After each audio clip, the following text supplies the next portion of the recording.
Yes, sir. My name is Lisandro Magdadaro. I present my research. My topic is developing a comprehensive guidelines for distress signal selection and deployment on ship.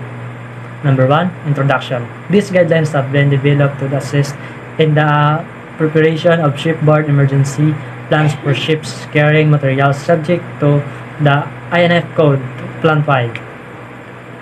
These guidelines were developed as part of the work assigned by the Assembly regarding the review and amendment of the 1 WF Code, particularly in the view of paragraph 27 of the Code. The Plan 5 should be approved in accordance with the Code definition for the purpose of these guidelines.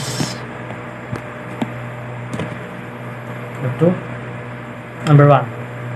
Incident means any occurrence of series of occurrence including loose or container integrity having the same origin which result of my result is released to or probable cargo release or IWF code materials.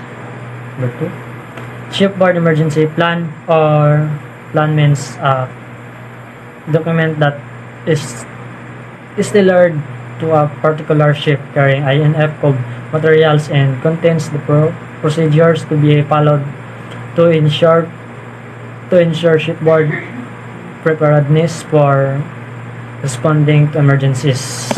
The Assembly recalling Article 5I of the Convention of the International Maritime Organization concerning the function of this Assembly and a relation of regulation and guidelines concerning maritime safety, the prevention and control of maritime pollution from ships, and other matters concerning the effect of the shipping on the maritime environment, having adopted by Solution Article 85320.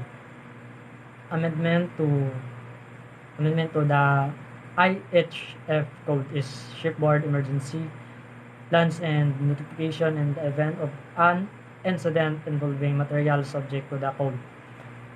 Recognizing the need to have a consistent approach to the development of shipboard emergency plans, having considered the recommendation made by the MSC at its 68th season and the MIPC at its 39th season and 14th season. Number 1. Adopt the guideline for developing shipboard emergency plans for ship carrying material subject to the INF code set out 31 annual to this resolution fine. Number 2. Urges governments in implementing the provisions referring to this subject in the LNF code to use the guidelines set out in Annex 2 this resolution. Thank you. Alex Robert from BSMT 214. Today's video I'm going to discuss about Annex Guidelines for Developing Shipboard Emergency Plans for Ships Carrying Materials subject to the INF Code.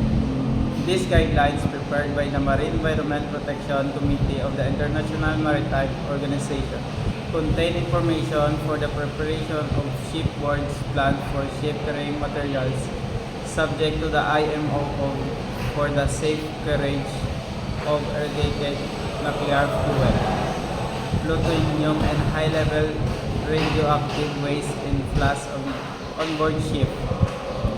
These guidelines were developed as part of the work assigned by the Assembly to the Committee regarding the review and amendment of the INF Code. The main objectives of these guidelines are to assist ship owners in preparing comprehensive shipboard emergency plans for ships and carrying INF Code materials, to assist in responding to shipboard emergencies involving INF Code materials and providing information in accordance with international law to authorize involved in assisting or handling incidents at sea involving ENF code materials. In the interest of the informity, government are requested to refer to these guidelines when preparing appropriate national regulations.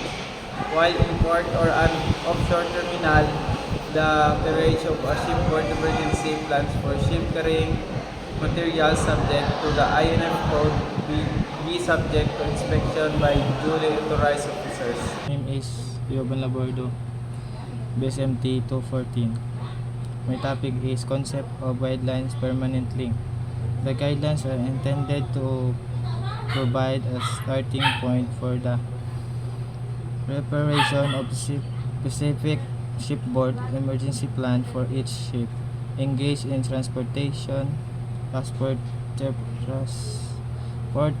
INF code materials plan. Writers are cautioned that they should consider in their plans the many variables that apply to their ship.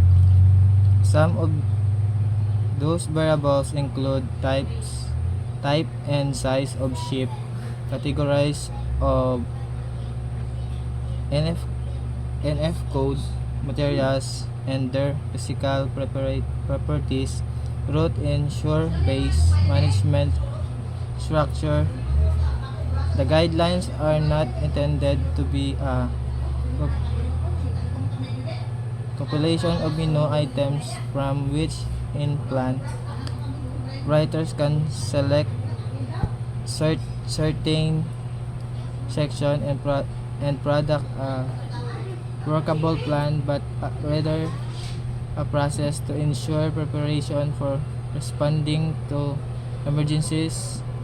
For a plan to be effective, it should be careful reading to be particular ship for which it is intended properly used. The guidelines will be ensure that all properties issue are considered and develop the plan. Concept or the plan. The plan is intended to assist personnel in avoiding the border escalation of an accident and dealing with an actual or potential release of INF code materials. Its primary purpose is to set in motion the necessary actions to avoid or minimize a release and to mitigate its effects regardless of the magnitude of an accident. Effective planning ensures that the necessary actions are taken in a structured, logical, safe, and timely manner. The plan is envisioned as a simple document used of summarizing flow charts or checklists to guide the master through the various action and decision required during an accident. Response is highly encouraged. This can provide a quickly visible and logically sequence form of information which can reduce error and oversight during emergency situations. Inclusion of extensive background information on the ship or cargo should be avoided, as this generally available elsewhere. If such information relevant, it should be kept in annexes where it will not make more difficult ship personnel to locate operative parts of the plan.